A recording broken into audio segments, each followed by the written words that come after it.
back to that issue of that genetic vulnerability, that for most of us, when you and I used alcohol or drugs for the first time, we had a really profound experience with it. It gave us a sense of well-being, a sense of euphoria, or a sense of relief that we probably hadn't felt before, okay?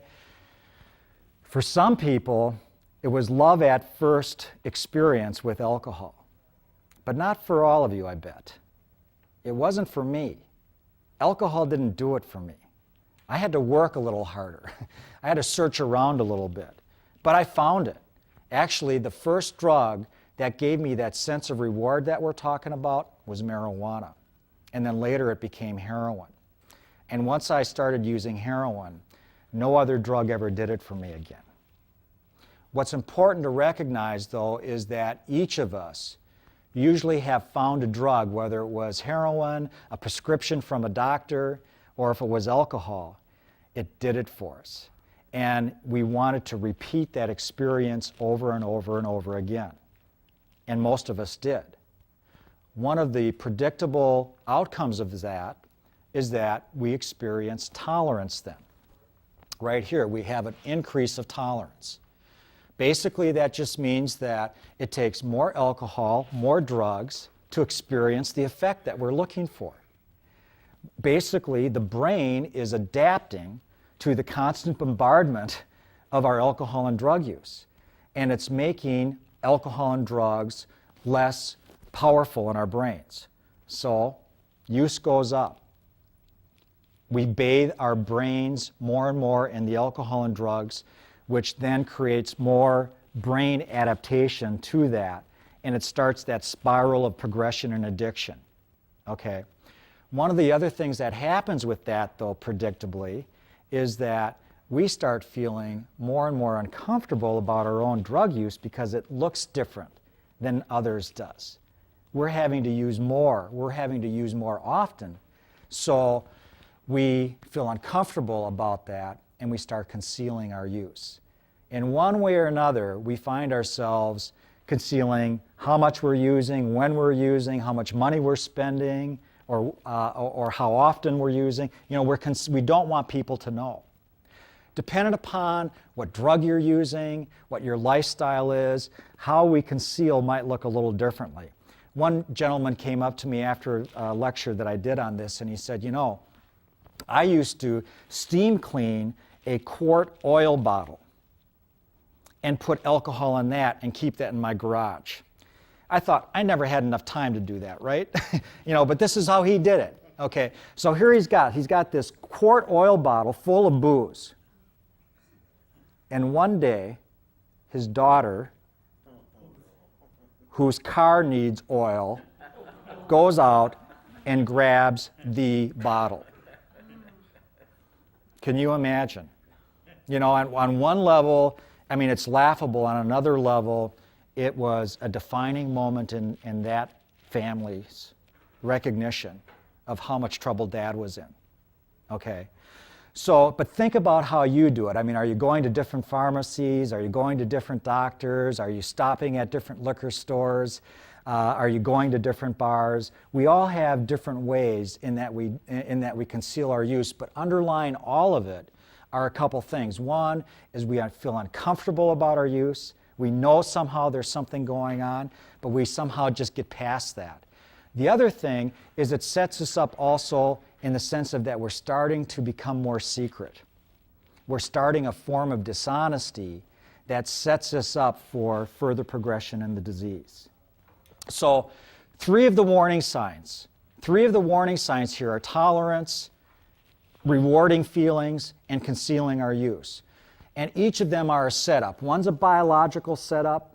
Another one is more of a behavioral setup. We're getting more and more isolated, secret, and we're also starting to have some negative feelings about some of our behavior with our alcohol and chemical use, so emotionally we start to get set up.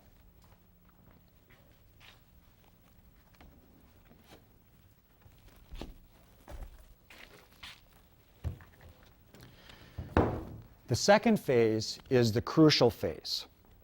This phase is characterized by loss of control, consequences, and changes in our lifestyle. The most important symptom in this entire phase and what makes it predictable, what are some of the other problems we're going to experience, is that notion of impaired control, the very first item on the chart. Impaired control has to do with that we begin to use in ways that we don't intend to. We're not able to consistently use in a way that we want to. We end up drinking or using more often, at times that we don't intend to, at places that we don't intend to. We even find ourselves acting in ways that we're not very comfortable with. These are all kind of examples of how impaired control show up in our life. And again, it varies depending upon our own life experiences. One of a powerful story for me was a woman came up and shared with me that her family did an intervention on her, and they wanted her to come here to Hazelden. She didn't want to come right away because her son's wedding was coming up, precisely the reason why the family was intervening.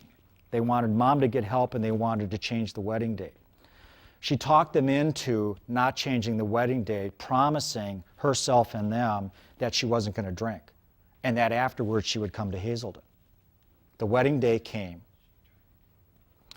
and she rationalized just a glass of champagne for the toast. I mean, you've got to do the toast, right? Ended up drunk. There was not a bone in her body that intended to get drunk that day, was there? And you know that too. There's times where you absolutely had no intention of drinking or using as much, or using at a place, and you did. That's the example. That's about loss of control. That's about impaired control. And what happens is we rationalize to ourselves. We explain that away, but we don't recognize is what's going on is that we have an illness that's progressing, that's compelling us to use. We think that we're just a little stressed, or we ran into someone, or it was just kind of a bad day, or I need a little relaxation. So we kind of miss really what's going on. A good friend of mine that I used to shoot heroin with, and she got into recovery. She had been 7 years clean and sober, and rationalized that alcohol was never a problem. So she started drinking alcohol. But you know what? Alcohol didn't do it for her. What happened? She ended up going to doctors and got prescription narcotics. So she was telling me this story while she was in treatment. She was back in treatment. She said, you know what happened, Bruce? I was so careful. She had a 4-year-old daughter. She said, I was so careful to never use in front of my daughter. I would wait till she was in bed. I would drop her off at mom and dad's. I would take her to my friends. I'd never take her to the doctor with me. But one day, she had to go to the pharmacy with her. They went into the pharmacy. My friend got the prescription. They're walking out. Her little girl, 4 years old, is carrying a doll with her. I think her name was Anna. The doll's name was Anna. She looked down at the doll, looked up into her mother's eyes, and said, Anna's mom uses drugs. It pierced her. It went right through her. And it's amazing, isn't it, how remarkable our denial can be, where somehow we think that we can become addicted to any drug and that no one's going to know, or that it's not going to affect anybody. It's a remarkable part of the denial. But what's predictable here is that once this loss of control has established itself, we're going to have these kinds of consequences. And it's these poignant kinds of moments in our lives where we have these kinds of consequences that we try to quit, or we try to limit our use. But most of us found that we were unsuccessful with that. We could resist for a while, but what's going on in our brain is so powerful, and the adaptations are happening, the compulsion to continue to use, we can only resist use for so long. And eventually, we return to alcohol and drug use that once again, what? Gives us that sense of well-being that we so desperately love. Okay? So, we make attempts to quit, usually unsuccessful. One of the things that happens at this point with hardly realizing it is that we almost move from a thought of that, how does my alcohol and drug use interfere with my life? And now we start thinking about how does my life interfere with my alcohol and drug use? Okay, yeah, sure, you can identify with that. That's the progression of the disease. The last phase is the chronic phase.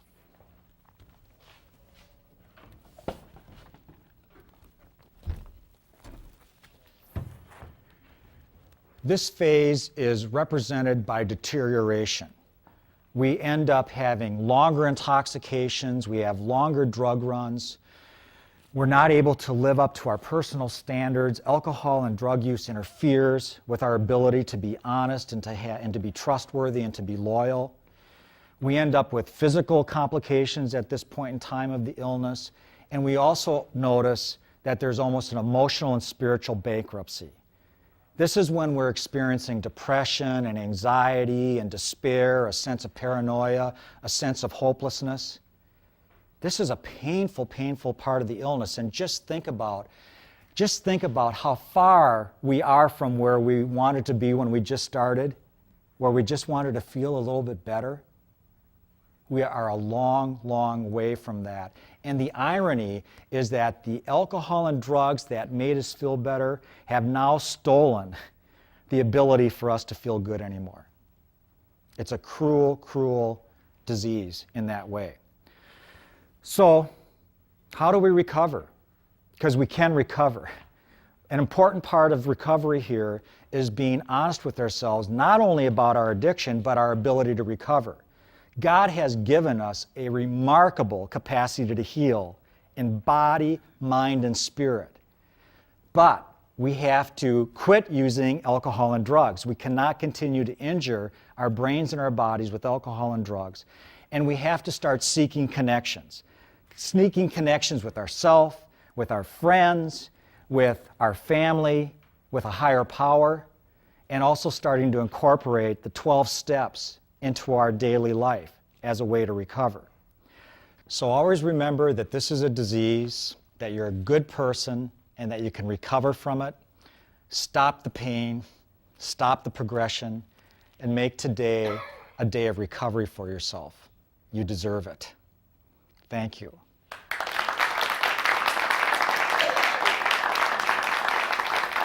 Thank you. Will you please join me in the serenity prayer to close? God, grant me the serenity to accept the things I cannot change, the courage to change the things I can, and the wisdom to know the difference.